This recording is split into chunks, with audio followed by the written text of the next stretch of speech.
Juan Kapitulo 6, versikulo 35. Si Jesus miingon kanila, "Ako mao ang pan nga naghatag sa kinabuhi. Ang muari kanako dili nagayod gutomon, ug ang mutuo kanako dili nagayod uhawon." Pan sa kinabuhi. Maglikon unta sa mong pagtuo ug gagaka kami sa pagtuman sa imong mahal nga kasuguan.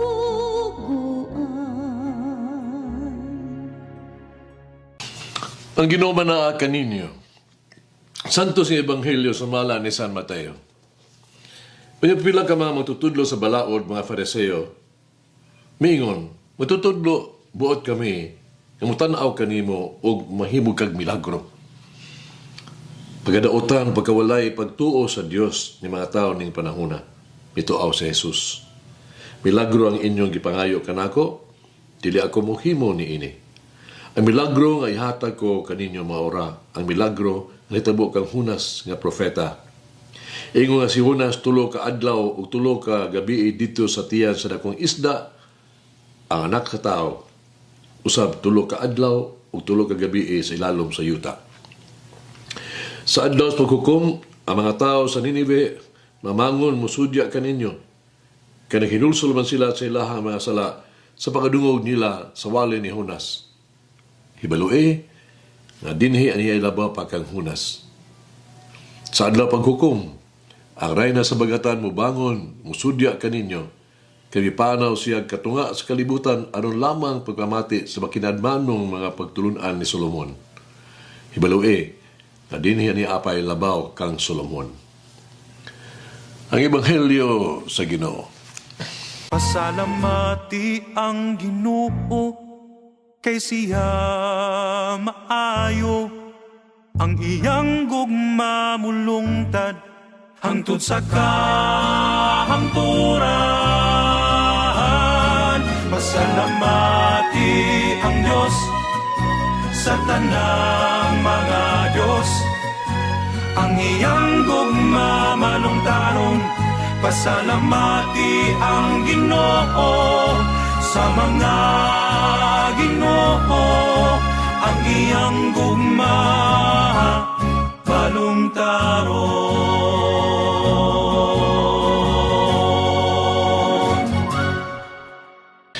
Itutok nato ang atoang mamalandong sa bersikulo. Mangita og ilhanan, apan way timailhan nga ihatag niini. Verse 39. Ngano nga ang mga skriba o ang mga Fariseo gusto man usa ka ilhanan gikan kang Hesus.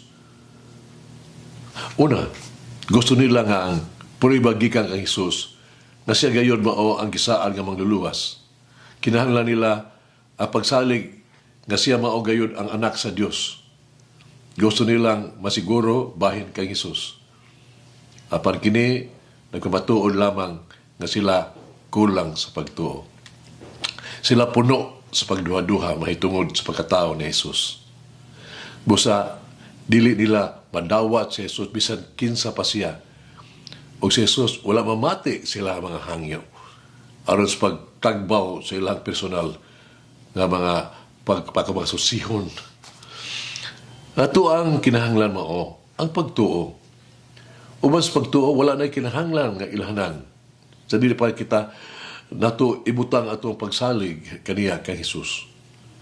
Mahula ito ba kitang sinyales bago nato dawaton sa atong kinabuhi? Siya sa iyang kagalingon, labaw pa sa usa ka ilhanan.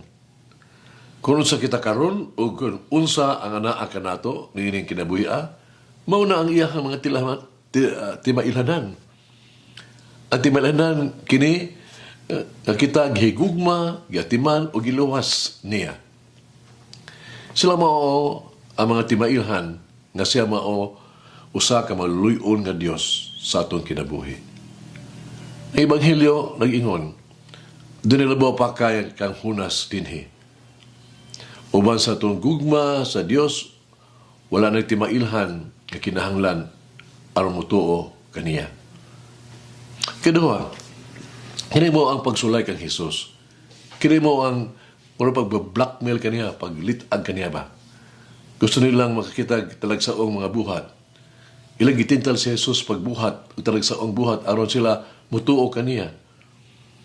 Unsaon man nato? Unsa ang atong motibo? Gisnul ba nato si Jesus dili tungod kay tungod sa nagsaon nga butang kundili tungod kay nahigugma ta, gigugma nato siya.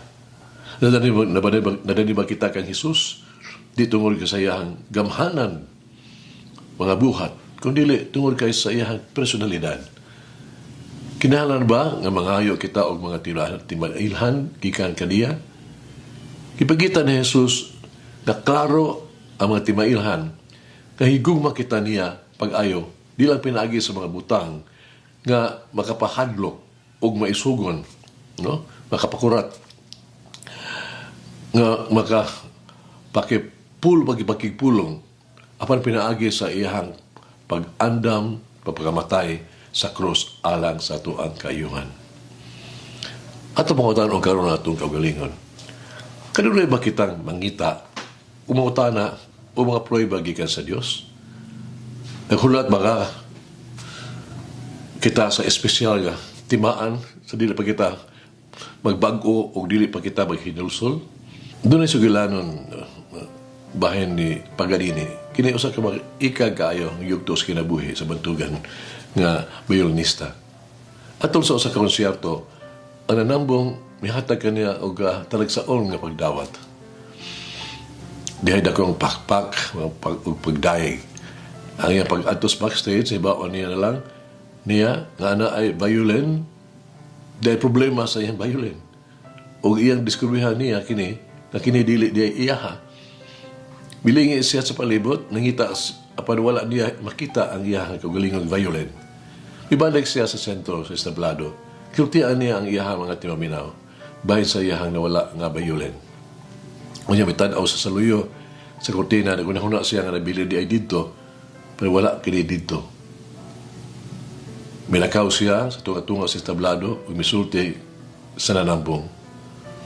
Ladies and gentlemen, I would like to share to you that the music is not in the instrument, but in the soul.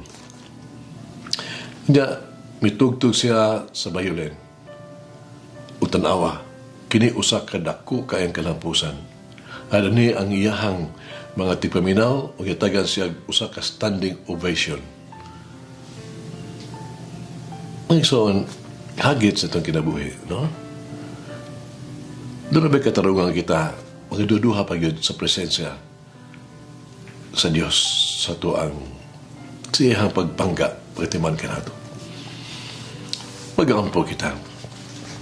Naging nung amahan, among maluluyon nga Diyos. Ang tanan nagikan kanimo. Ang tanan mulungtad tungod kanimo. Ihuguma mo ako. Gatiman kunimo. O ikaw nagtinguha sa akong kaluwasan. O imong tinguha nga ako magmalipayon, palaan, o magkinabuhi nga uyon sa imong kabubuton. Kini ang imong plano nga ako kinahanglan nga luwas sa kinabuhi. Tuloy ako, o langit ng amahan. Haron mapanguron, ikaw akong mapanguron nga Diyos. Nga dili ako magduha-duha sa imong pagsunod sa imong dalan. Dili magduha-duha sa imong kabubuton. Dili mo supak sa imong plano. O dili may palayo kanimo. Amen. Oh Mary, grant me the grace to trust in the Lord's will for me. Musalig akong ta sa kabubuton sa Diyos. Sama sa pagsalig sa kabubuton sa Diyos diha kanimo. Sa ngalan sa Mahal, sa Anak, sa Espiritu Santo. Amen. May the Lord of the divine mercy bless us all, heal us from all diseases and suffering. Ayun unta niya kita, tanang mga sakit na sa lawas o sa kalag, body and soul. In the name of the Father, the Son, and of the Holy Spirit. Jesus, I trust in you. Amen. Whoever eats the bread of life will never hunger, says the Lord. Kay galaan inyong nabati ang pagpaambit ug hamubong pamalandong sa pulong sa Dios pinaagi sa tulumanon.